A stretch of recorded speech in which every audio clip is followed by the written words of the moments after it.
നമസ്കാരം. ജെൻസി കൂട്ടുകാരോടാണ്. നിങ്ങളെ ഉപദേശിക്കാൻ പാകത്തിനുള്ള അറിവോ കഴിവോ എനിക്കുണ്ടോ എന്ന് ചോദിച്ചാൽ സംശയമാണ്. എനിക്കും എന്റെ പ്രായത്തിലുള്ള ആൾക്കാർക്ക് നിങ്ങൾക്കറിയുന്ന പല കാര്യങ്ങളിലും യാതൊരു ബോധവും ഇപ്പോഴും ഇല്ല എന്നുള്ളതാണ് ഫാക്ട്. ഈ യഥാർത്ഥ വിദ്യാർത്ഥികൾ നീറ്റ് വിഷയവുമായിട്ട് ബന്ധപ്പെട്ടിട്ട് നടത്തുന്ന സമരവും അതുപോലെ തന്നെ അവർ ഉന്നയിക്കുന്ന ആവശ്യങ്ങളുമൊക്കെ ജെന്യുവിനാണ് എന്നുള്ള അഭിപ്രായക്കാരനാണ് ഞാൻ. പക്ഷേ അതിന്റെ മറവിൽ ജന്തർ മന്ദറിൽ കാട്ടിക്കൂട്ടുന്ന കോപ്പറാട്ടികളുടെ മുഴുവൻ ഓണർഷിപ്പ് നിങ്ങൾ ഏറ്റെടുക്കേണ്ടതുണ്ടോ, യഥാർത്ഥ വിദ്യാർത്ഥികൾ ഏറ്റെടുക്കേണ്ടതുണ്ടോ എന്നുള്ളത് നിങ്ങൾ തന്നെ സ്വമേധയാ ഒന്ന് ചിന്തിക്കേണ്ടതാണ്. ഈ നീറ്റ് ചോദ്യപേപ്പർ ചോർന്നതിനെ തുടർന്ന് വീണ്ടും റീ എക്സാം നടത്തുകയും 20 ലക്ഷത്തിലധികം സ്റ്റുഡൻസ് അത് അപ്പിയർ ചെയ്യുകയും അതിൽ ഏതാണ്ട് 11.7 ലക്ഷത്തിലധികം ആൾക്കാർ അതിന് എലിജിബിലിറ്റി നേടുകയും അതിന്റെ അലോട്ട്മെന്റ് പ്രോസസ്സ് നടക്കുകയും ചെയ്യുന്ന അവസരമാണ് ഇപ്പോഴുള്ളത്.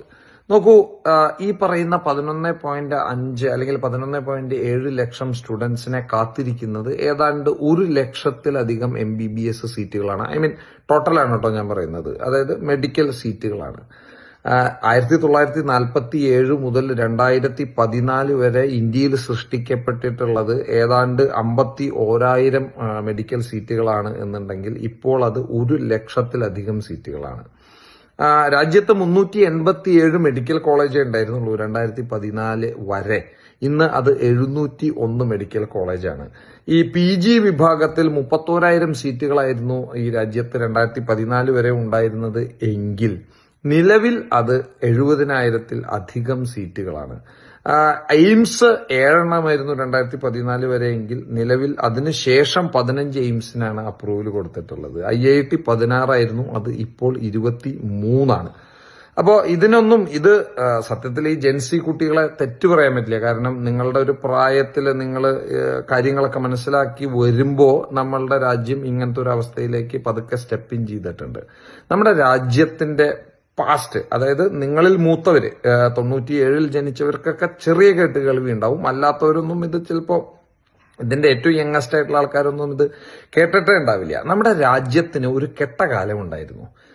അതായത് നമ്മുടെ രാജ്യത്ത് ചെലവ് കഴിക്കാൻ വേണ്ടിയിട്ട്, ശമ്പളം കൊടുക്കാൻ വേണ്ടിയിട്ട് RBIയിലെ ഗോൾഡ് റിസർവ് രായ്ക്ക് രാമാനം വിമാനത്തിൽ കയറ്റി യൂറോപ്പിൽ കൊണ്ടുപോയി വിറ്റ് കാശ് വാങ്ങേണ്ട അവസ്ഥ ഉണ്ടായിരുന്നു നമ്മുടെ രാജ്യത്തിന്. അതുപോലെ 13 ദിവസം നീണ്ടു നിൽക്കുന്ന, 1.5 വർഷം നീണ്ടു നിൽക്കുന്ന, 2 വർഷം നീണ്ടു നിൽക്കുന്ന, മിനിറ്റിന് പ്രധാനമന്ത്രിമാരും ഗവൺമെന്റും മാറുന്ന ഒരു അവസ്ഥയുണ്ടായിരുന്നു നമ്മുടെ രാജ്യത്തിന്. അതുപോലെ 2008 ബാംഗ്ലൂർ സ്ഫോടനം, 2014 ബാംഗ്ലൂർ സ്ഫോടനം, 2013 ഹൈദരാബാദ് സ്ഫോടനം, 2013 തന്നെ മല്ലേശ്വരത്തെ സ്ഫോടനം, 2011 ബോംബെ സ്ഫോടനം, 2013 പാട്ന സ്ഫോടനം, 2010 വാരണാസിയിലെ സ്ഫോടനം, 2010 8 ബാംഗ്ലൂരിലും ഉണ്ടായിട്ടുള്ള സ്ഫോടനം, മിനിറ്റുകൾ വ്യത്യാസത്തിൽ ഡൽഹിയിലെ പല മാർക്കറ്റിലും ബോംബ് പൊട്ടി 26 പേര് മരിച്ച അവസ്ഥ, ഏതാണ്ട് 16ഓളം ബ്ലാസ്റ്റുകൾ മിനിറ്റുകളുടെ വ്യത്യാസത്തിൽ നടത്തി 81 പേർക്ക് ജീവൻ നഷ്ടപ്പെട്ട ആസാം സ്ഫോടനം, അതുപോലെ തന്നെ 12 ബ്ലാസ്റ്റുകൾ മിനിറ്റുകൾ വ്യത്യാസത്തിൽ നടത്തി ഏതാണ്ട് 63 പേരെ കൊലയ്ക്ക് കൊടുത്ത ജയ്പൂർ സ്ഫോടനം. അങ്ങനെ ഒരു ലോങ് ലിസ്റ്റാണ്. കോയമ്പത്തൂർ സ്ഫോടനം, അഹമ്മദാബാദ് സ്ഫോടനം, മീററ്റ് സ്ഫോടനം, അജ്മീർ സ്ഫോടനം. അങ്ങനെ ഒരു ഒട്ടും സുരക്ഷിതമല്ലാത്ത ഒരു കെട്ട കാലമുണ്ടായിരുന്നു ഇന്ത്യക്ക്. 2008 1.76 ലക്ഷം കോടിയുടെ 2G സ്കാം, 2009 കൽക്കരി സ്കാം 1.8 lakh crores കൽക്കരി സ്കാം, അതുപോലെ തന്നെ Agusta Westland scam, Adarsh flat scam, 70,000 കോടിയുടെ കോമൺവെൽത്ത് സ്കാം, ബോഫേഴ്സ് സ്കാം. അങ്ങനെ നീണ്ട ഒരു അഴിമതിയുടെ ലിസ്റ്റ് ഉണ്ടായിരുന്നു ഇന്ത്യക്ക്.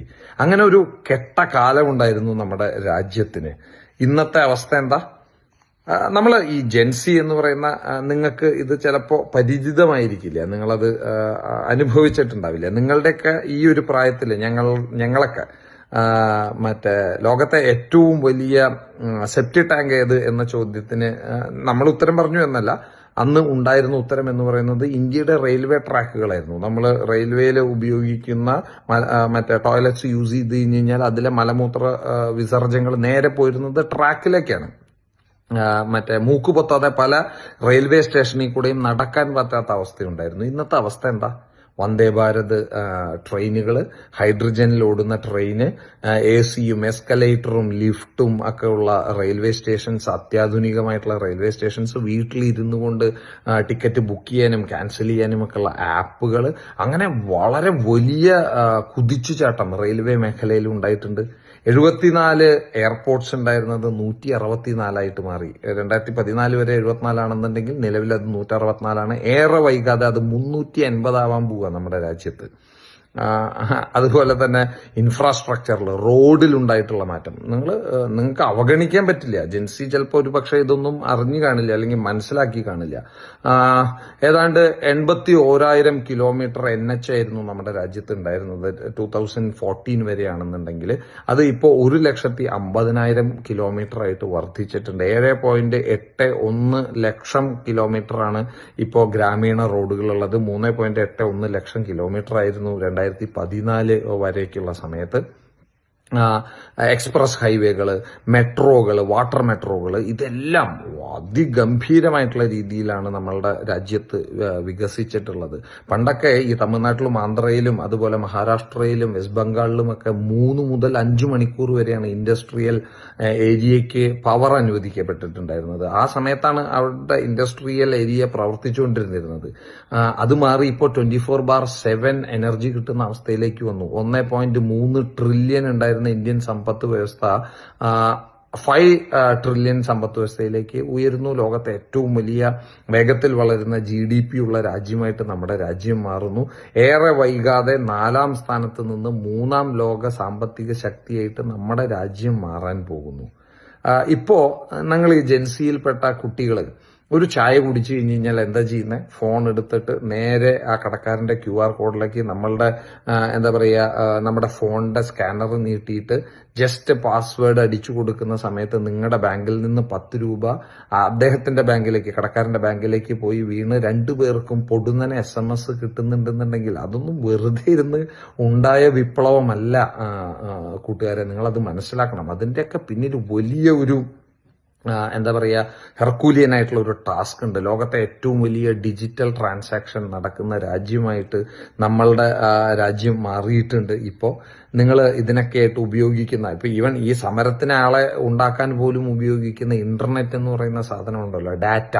ആ ഡാറ്റ ലോകത്തെ ഏറ്റവും ചീപ്പായിട്ട് കിട്ടുന്ന രാജ്യമായിട്ടും പല ടെലികോം സേവനങ്ങളും ലോകത്തെ ഏറ്റവും ചീപ്പായിട്ട് കിട്ടുന്ന രാജ്യം നമ്മുടെ ഇന്ത്യയാണെന്നേ.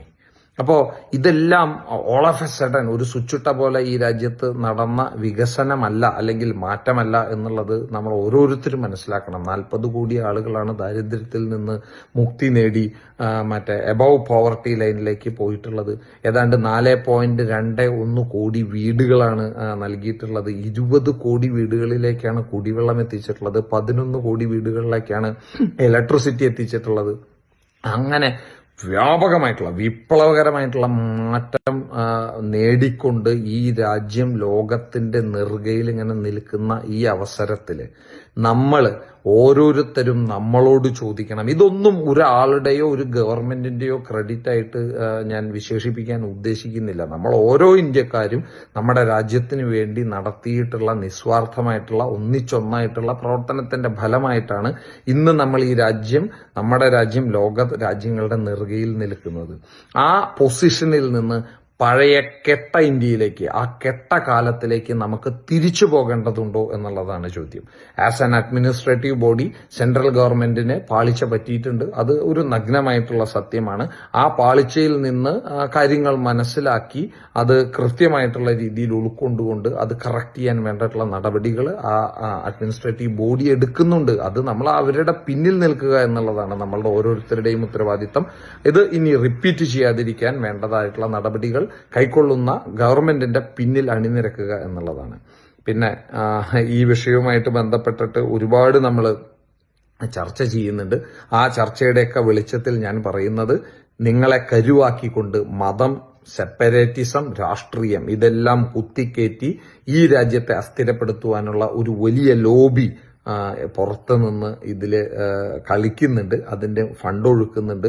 പല ഇപ്പോ കഴിഞ്ഞ ദിവസം മറ്റേ നാഷണൽ മീഡിയാസ് എല്ലാം റിപ്പോർട്ട് ചെയ്തിരുന്നു, ജന്തർ മന്ദറിലേക്ക് ഒഴുകുന്ന ഫുഡിന്റെ ഓർഡറിന്റെ വലിയൊരു ശതമാനം വരുന്നത് ഖത്തറിൽ നിന്നാണ്.